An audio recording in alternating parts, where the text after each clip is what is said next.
It's interesting, man. I think like I said, we've said it before that Michigan's got a shot. It's early. There's still a lot of football left, and um, I'm in the back of my mind. I'm slowly listening to the Wilder Fury fight. It doesn't sound like it's going well for Wilder, but I have no idea. But anyway, for the thing that I think about is it's still early, but Michigan's very well in play, man.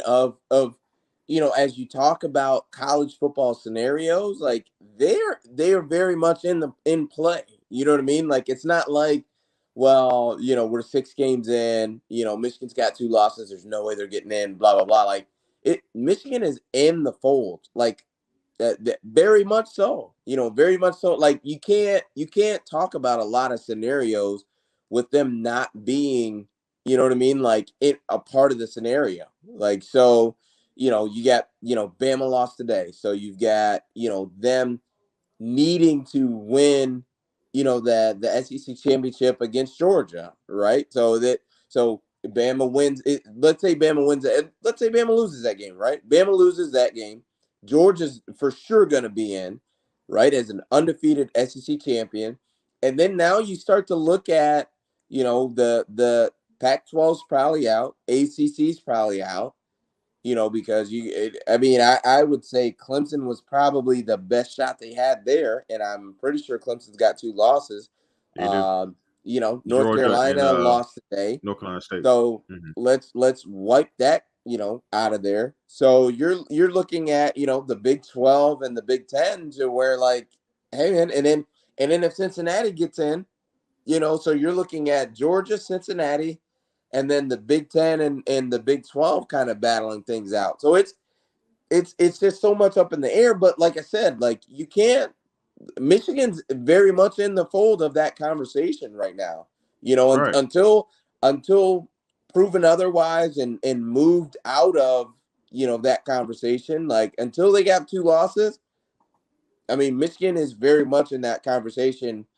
Number one for the Big Ten representative, and then number two for just potentially a what we would call an at-large bid, to where it's like, well, you didn't win the conference, but you still got a shot to get in. So Yeah. it's interesting, man. It's exciting. It's exciting. I think that's the best part is this that Michigan, they're not flawless. They're not without No. issue or anything like that. Like, but when you're a team that But they're getting lines better. up week after I, week and you yeah. get better and you just beat the team that's in front of you. Like you're not, you Yeah. know what I mean? Like, okay, maybe you're not a juggernaut. Maybe you don't beat every team by 4 scores.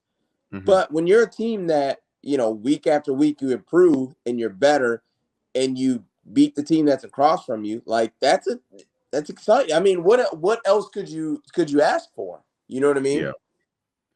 Yeah. And I think like the main you hit on it. They're getting better every week. Week to week they're getting better. And I think they're finding out more about themselves every week. And we talk about it. Especially you guys at Bama are the masters of this. On your way to winning championships, which is, and this is another test. I'm Saban's going to be in his, all on his guys this week, and I'm not shocked. Next week, you guys come out and just absolutely destroy whoever you play, because throughout the season, no matter especially when you're a good team, if you already know you're a good team, we know Michigan at the very least is a good team. You're going to go through. You're going to go through the year. You're going to beat some teams by a lot. Some games you're going to have to scratch and claw and find a way to win in advance. But the main thing is your weaknesses, or the things that do hold you back. You want to find out. You want to find out for one what they are, and two, address them the best way you can. So let's say that your offensive line, is inexperienced, or not working out. You need to find a way to shuffle things around until you find guys who can hold their own and respectively in their positions. Maybe for Michigan, for example, it's the passing game. Like can our quarterback make timely throws? So it's just so refreshing and good to see Michigan being a good team and finding ways to address some of their weaknesses or unknowns week to week. And they're doing it and for me, it's more impressive that even though me and you wanted them to work on this earlier in the season, they're working on it on the road and it's not biting them. And that's that and that doesn't mean that people who kept saying, well, we got time. No, I stick, I'm sure you do, and I stick by it as well. If you would have worked on the passing game, I think more earlier in the season, I think you could be even further along than you are now, right? Just because things work out in terms of you continue to win, don't mean that your strategy or your thought process was right originally. So it's they're surviving, they're advancing, and they're doing well on their journey of self-discovery. Yeah, and it's like I said, you stack the days, you stack the improvements, you stack the wins, in the games to where it just, you want to be better than we were the week before, and if it's incremental, great. If it's leaps and bounds, even better. Um, but it's just it's again and again. You got to make sure that you are improving as a team. So one question I'll ask you is: do you feel and potentially still feel that Michigan has the best rushing attack in the Big Ten? And I'm not sure that you crowned them with that before the season or after any specific game. Just asking if you think that they have the best rushing attack in the conference. I think they have the most diverse rushing attack. I can't say best. I mean, I think the best running back in the conference right now is Kenneth Walker the third. I mean, you look. I give all the credit in the world. He deserves it. I mean, that guy is playing Heisman level football. I think Michigan has more diverse. We're three. I think we're three running backs deep. Donovan Edwards can't get on the field as much because between Quorum and Haskins, it just those guys do such a great job. With their production, it's hard to get them on the field as much. But I think we're the most diverse. I think, and maybe you can argue Ohio State. With Master Teague and Trevion Henderson. Um, but I think we're the most diverse, but the best rushing attack right now at MSU. I mean, I have to check his average, but I feel like it seems like every game, Kenneth Walker the third is having like at least 160 yards himself, from scrimmage. So I mean, I gotta give him respect there. But that if like I said, Michigan's doing really well in their own right, but I can't give them the crown right now of best rushing attack.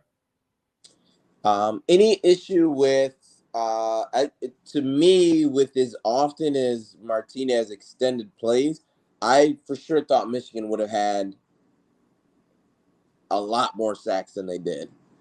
Mhm. We talked about it on Wednesday, but Well, you I know, mean, they I were it, close. I mean, his legs. I mean, like there was plenty of times where we were in the backfield. I mean, Martinez just did a really good job of making plays with his legs and breaking contain. I mean, like we would have our hands on him, and he'll find a way to, turn or step up in the pocket, take off a little bit, turn right, turning left. He did a really good job, and sometimes, and it's not like we didn't get to him. We got home a couple times, and we sacked him. So like I thought, they're actually one of the plays that Adrian Martinez extended. Uh, we almost sacked him, and he ended up completing the pass, but it went right through the hands of 22. Why is this not Gray? Was it Gray? I'm trying to think who it was. Not Gray. Gray's 4. What is 22's name? Why am I drawing a blank? Can't think. Anyway, our defender was coming over, and he had the ball. He dove, but he had, come on, Martinez is trying to make a play. He's actually throwing a kind of across his body. He doesn't have time to set his feet, so the ball is actually a little bit short. And it was kind of basically in our defender's hands. Went through his hands right into the Nebraska receiver. right? So that's great pressure, right? And maybe a potentially forced turnover if we finish executing the play. So overall, I thought Michigan did what I expected. They still created havoc in the backfield and generated pretty good pressure. I just think Martinez, does what a really good mobile quarterback does. Buying time with his feet.